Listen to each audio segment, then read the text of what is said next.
오늘 제목은 소망이 없는 게 소망이라는 제목으로 함께 좀 말씀 나누고 싶어요.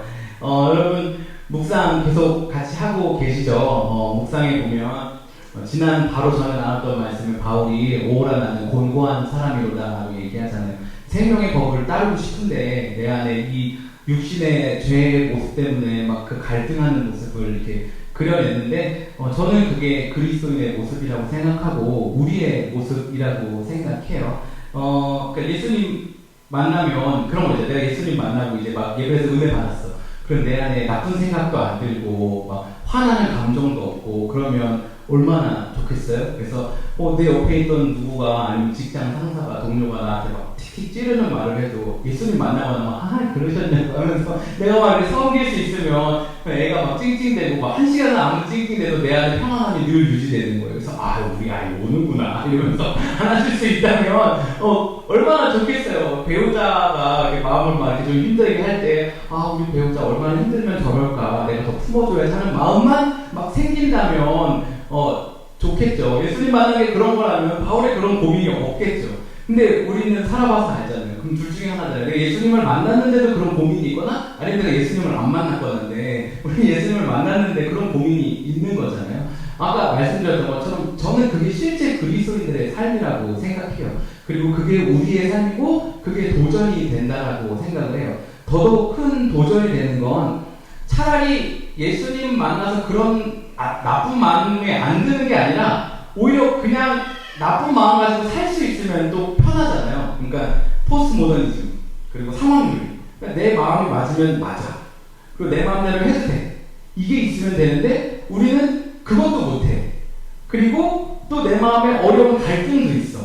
이러니까 이게 우리 안에 좀 어려움이 되는 거잖아요. 로마서 8장 1절과 2절에서 그러므로 이제 그리스도 예수 안에 있는 자에게는 결코 정죄함이 없나니 이는 그리스도 예수 안에 있는 생명의 성령의 법이 죄와 사망의 법에서 너를 해방하였습니다 라고 얘기하고 있거든요.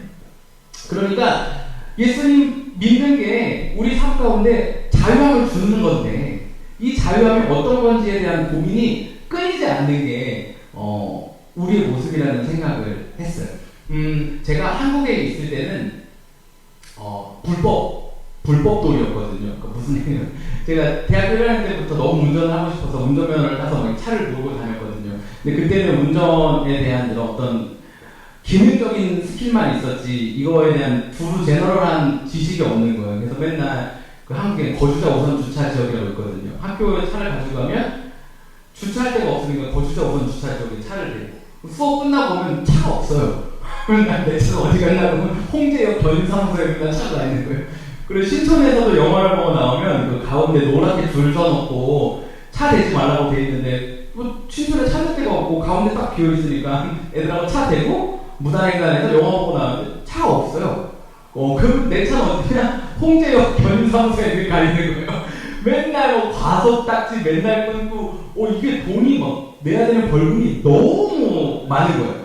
그런데 제가 미국 와서는 지금까지 아직 스피딩 티켓 한 장도 안 끊고 어떤 원인도 안 받고 지금 운전을 하고 있어요.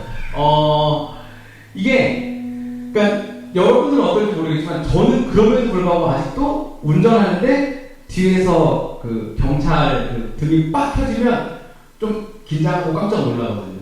그리고 이렇게 저를 패싱해서 지나갈 때까지 제 안에 약간 불안한 마음이 있거든요. 뒤에서 경찰이 딱 오고 나까지 온다 그러면 이 긴장감이 막 그게 달하는 거예요. 여러분 이 스피딩 다 혹시 걸려보셨죠? 스피딩 크게 얘기 안 했는데 여러분 스피딩 걸렸을 때 어떤 마음이 제일 먼저 드세요? 진짜 오늘 재수없다. 재수없네. 여러분 제 안에는 여전히 경찰이 나를 못 살게 부르는 사람이라는 약간 그 마음이 있거든요. 한국에서 그 많은 딱지와 막 경찰서를 갔던 막 이런 기억들이 경찰이 나를 보호해준다는 생각이 별로 안 들고 여전히 그러니까 사실은 사이렌이 켜지고 내 차를 세우는 경찰은 모든 사람의 안전뿐만 아니라 나의 안전을 지켜주는 거잖아요. 네가 과속하면 위험하고 그러니까 과속하지 말고 여기서 멈추고 이 속도 이하로 운전해야 돼 라고 알려주는 건데 그게 우리 안에 두려움이 될 때도 있고 또 무섭기도 하고 얘는 나를 올가매고 어렵게 만들려고 하는 건가라는 생각을 할 때가 있잖아요. 이 로마서를 묵상하고 7장, 8장까지 오는데 이 생명의 법과 이 죄의 법이 저에게 약간 그런 느낌인 거예요. 과연 경찰, 이 율법이라는 게 정말 나를 보호해주고 나를 지키기 위해 있는 건지 아니면 나를 올가매고 나쁜 사람이라고 말하기 위해서 있는 건지에 대한 고민이 계속 있었거든요. 그런데 오늘 분명히 말하기를 그러므로 이제 그리스도 예수 안에 있는 자에게는 결코 정죄함이 없대요. 그러니까 너 죄인이야. 너 잘못했어. 너 벌 받을 거야. 너 죽을 거야. 이런 게 예수 안에 있는 사람에게는 없대요. 그 이유는 뭐냐면 생명의 성령의 법이 죄와 사망의 법에서 우리를 자유케 했기 때문이라는 거예요. 저와 여러분이 이 예수님을 믿는다라는 것이 막 삶을 올가매고 내가 할 수 있는 자유가 막 다 제한되고 즐길 수 있는 모든 것들이 막 제한되고 성공할 수 있는 기회를 박탈당하고 이런 느낌이 아니었으면 좋겠어요. 내가 예수님 믿는다는 것이 그러니까 경찰이 와서 나에게 스피드 못하게 막는 것이 이 경찰이 나의 자유를 제한하는구나가 아니라 나를 지켜주고 우리를 지켜주는구나라는 것을 오늘 말씀을 통해서 그래도 찬양하고 나누는 가운데 맞아. 하나님의 말씀이 날 귀찮게 하는 게 아니야. 나를 온전케 하는 거고 날 자유케 하는 거야 라는 것이 좀 느껴지면 좋겠어요. 바울이 15절에서는 너희는 다시 무서워하는 종의 영을 받지 아니하고 양자의 영을 받았으므로 우리가 아빠 아버지라고 부르짖느니라 라고 이야기하거든요. 그러니까 제 안에 경찰이 무서움의 존재인지 아니면 나를 보호해주는 존재인지에 대한 이 개념이 우리가 하나님 아버지에 대해서 내가 아버지라고 부르는 아들로 있는지 아니면 종으로서 종이 무엇인가를 하지 못했을 때 두려워하고 이것도 못하면 어떡하지? 잘못하면 어떡하지? 꼭 회사 처음 일 시작해서 실수하면 안 될 것 같은 이 조마조마한 마음을 가지고 살아가는 그런 그리스도인 아니라 하나님 안에서 내가 자유함 누리고 하나님과 깊은 관계를 누리고 그리고 하나님 뜻대로 살려고 노력하는 이 모습이 있으면 좋겠어요. 근데 그럼에도 불구하고 넘어지잖아요. 저도 목사인데 여러분이 제 생각에 다 아실 것 같아요. 저도 많이 넘어지고 실수하고 부족하고 그냥 너무 당연하다는 듯이 쳐다보고 있어가지고 다들 그래 너 그렇지 이런 표정이어가지고 그래 보통 그러면 목사님이요 이런 표정은 좀 있어야 되는데 다들 너 맞아 그러네 지금 너무 이렇게 하셔가지고 그러니까 네 그래요. 저도 화내고 막 네 알겠습니다. 네 여러분 저도 마찬가지고 여러분도 마찬가지고 때로는 하루에도 수없이 넘어지잖아요. 그리고 어떤 날은 금방 회복하기도 하는데 어떤 날은 막 이 감정이 막 안 올라와서 막 이게 막 너무 힘들고 전투스럽고 그래도 예배하는 자리에 가면 막 내가 이것도 못하고 막 그동안 신앙생활 이렇게 하고 내가 예수님 믿는다고 하는데 이것밖에 안 되나? 하는 이런 마음이 들 때가 있잖아요. 여러분 근데 이 다음 말씀이 우리에게 약간 위로가 되는 것 같아요. 26절 말씀인데 이와 같이 성령도 우리의 연약함을 도우시나니 우리는 마땅히 기도할 바를 알지 못하나 오직 성령이 말할 수 없는 탄식으로 우리를 위하여 친히 간구하시느니라. 아멘. 여러분 저는 오늘 우리의 연약함을 도우시나니도 너무 임팩트 있었는데는 우리는 마땅히 기도할 바를 알지 못한다라는 게 너무 임팩트 있게 오늘은 다가왔거든요. 여러분 제가 뭔가 아는 것 같지만 우리가 뭔가 아는 것 같지만 사실은 어떻게 기도해야 되고 무엇을 위해 기도해야 되고 언제 기도해야 되고 얼마나 기도해야 되고조차도 모르는 거예요. 우리 마음이 확 다운될 때 뭔가 큰 장벽에 부딪힌 것 같을 때 막 열심히 부서지고 하나님 찾고 뭔가 해결받고 이러고 싶은데 기도가 안 나오는 거죠. 뭐 어떻게 해야 되나? 여러분 그런데 너무나도 감사한 건 성령이 우리의 연약함을 알고 도우시는 거예요. 그래서 하나님 제가 지금 논리적으로 이게 어렵고 이거 문제고 이거 해결해야 됩니다라고 하나님께 고백하지 못하고 해도 하나님이 그래 네 그 아가 뭔지 알아 하고 우리를 도우신다라는 거예요. 저희가 하나님께 해야 되는 건 그 하나님을 믿고 의지하고 신뢰하고 성령님의 도우심을 받아서 하나님 앞에서 자유함 누리겠다라고 다짐하고 결정하고 거기에 계속 서는 거 이걸 저희가 계속 하면 좋겠어요. 성령님이 우리를 아신대요. 우리의 연약함을 도우신대요. 근데 너무나도 감사한 건 그 성령님이 하나님이 예수님이 우리가 어떤지 다 알고 우리를 이미 다 체험하시는 거예요. 우리의 상황에 대해서 하나님 지금 이 상황은 몰라요. 난 MG예요. 하나님은 MG는 모르시잖아요. 이런 게 아니라 하나님이 우리의 깊은 마음까지 다 아시는 거예요.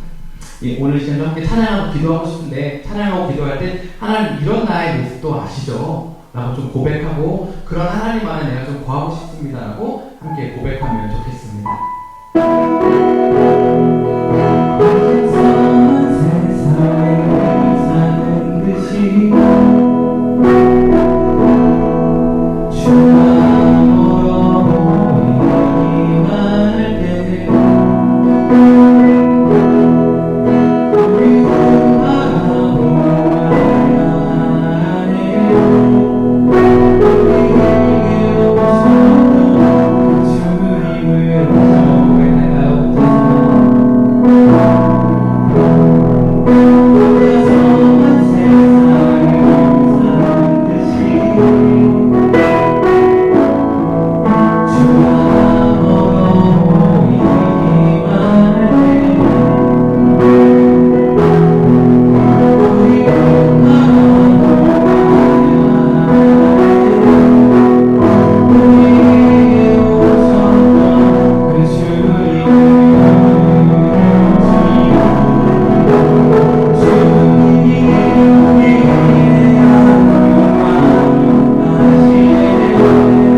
성령님이 함께 해주셔야 할 수 있다는 게, 그러니까 전적인 무능력함 앞에서 성령의 은혜를 구할 수밖에 없는 삶, 그것이 그리스도인의 삶입니다.